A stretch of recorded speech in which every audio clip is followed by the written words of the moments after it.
Who would have thought vegetables could actually cause belly fat and inflammation? Well, it's not all vegetables. There are 5 vegetables you're going to want to avoid if you're looking to lower inflammation and to melt stubborn fat. I will list all 5 of them, and I'm going to list the best fruits and vegetables to have that actually help with fat loss. Let's start with the first vegetable to avoid. The first one is a common superfood called spinach. You've seen it everywhere. Spinach in salads, spinach smoothies, spinach omelets. But did you know that spinach contains a high amount of a nasty anti-nutrient called oxalates? Oxalates are tiny little crystals that poke holes in your gut, leading to inflammation and weight gain. These oxalates bind to minerals, which deplete your mitochondria of energy, leaving you feeling fatigued and inflamed. What does that exactly mean? It means you're not even absorbing nutrients like you're supposed to. Plus, the oxalates, they do damage your gut lining, leading to digestive issues, most notably leaky gut. Spinach can deplete glutathione in your body, which is your body's master antioxidant. And when you deplete that, you will feel inflamed. It'll cause oxidative stress, inflammation. It'll age you faster. And spinach, the oxalates in the spinach will crystallize in your tissues, leading to joint pain and even kidney stones. This constant inflammation can keep your cortisol levels, your stress hormones, high and fat burning low, especially around the belly. Spinach may be great for Popeye, but if you're struggling with fatigue, bloating, and belly fat, it may be time to ditch it. The second vegetable to avoid is kale. I call kale the anti-nutrient bomb. Kale chips, kale juices, kale salads. Here's the truth. Kale is loaded with oxalates as well, especially when you eat kale raw. And that's not all. Kale also contains goitrogens, compounds that can interfere with your thyroid, which regulates your metabolism. When your thyroid is slow, your fat burning ability is also slowed down at the same time. And guess what? These oxalates in kale can trigger autoimmune reactions by damaging your cells and disrupting immune signaling. If you're dealing with stubborn weight, mood swings, low energy, too much kale might be the culprit. The third vegetable is a hidden gut destroyer called Swiss chard. Look, Swiss chard looks beautiful on the outside with those rainbow stems, but beneath the color is a dark truth. This veggie is an oxalate bomb. Just one serving of Swiss chard can contribute to an oxalate overload, especially if you're already eating other high oxalate foods. Over time, the oxalates from Swiss chard will do the following to your body: inflame the gut, leading to poor digestion, weaken connective tissue, affecting skin, joints, and even your metabolism. Swiss chard can deplete key nutrients in your body like B6 and biotin, worsening fat storage and causing hormonal imbalances. If you're dealing with belly bloat or can't lose weight no matter what, this healthy veggie might be working against you. The fourth vegetable are beets. Beets contain sugar and oxalates, double trouble. Beets are praised for their nitrates and heart health benefits, but they're sneaky fat trappers when it comes to weight loss. Why? Well, number one, beets are high in sugar, which spikes glucose and insulin, putting your metabolism in a fat storage state. Number two, they're also loaded with oxalates, which inflame tissues and damage your mitochondria, the energy battery packs in your cells that produce energy and help you burn fat. Your mitochondria are fat-burning machines. You don't want to deplete it by having beets. Oxalates from beets can clog up your metabolic machinery, which means less energy, more fatigue, and a slower metabolism. So if you're looking to get into fat-burning mode, ditch the beets. The fifth vegetable is the belly bloat king, potatoes.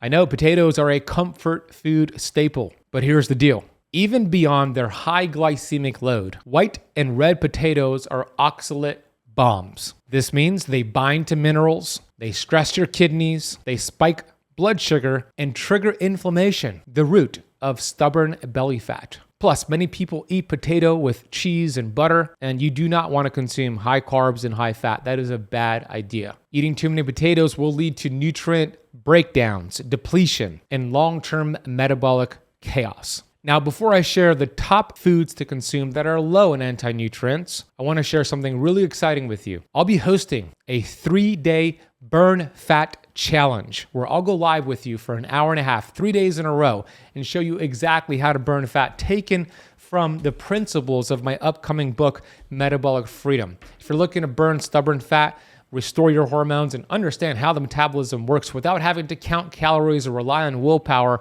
join this challenge. It's completely free. If you go to burnfatchallenge.com or scan the QR code on the screen for those watching on YouTube, you could reserve your free spot. We'll also drop that in the notes of this video and the notes of this podcast. Let's get to your questions. First question is, are there any other foods high in oxalates that I should be aware of? And it's not just oxalates, by the way, it's anti-nutrients. There's over 40 of them.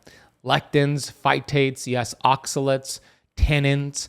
Here are 4 other foods you want to avoid that also lead to problems inside of your body, leading to belly fat.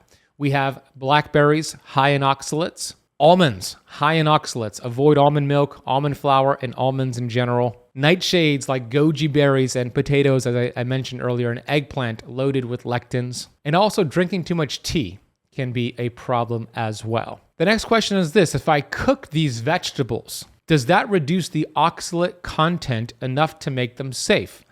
I used to think that was the case, and then I interviewed a world-renowned researcher on anti-nutrients, Sally Norton, on my Metabolic Freedom podcast, and here's what she said. She's a prominent advocate of low-oxalate diets, and she has shared with her research that common cooking methods like boiling, steaming, sautéing, or fermenting do not significantly reduce the oxalate content in high oxalate foods like the ones I mentioned: spinach, Swiss chard, kale, almonds. She also emphasizes that oxalates are stable compounds that persist through typical food preparation techniques.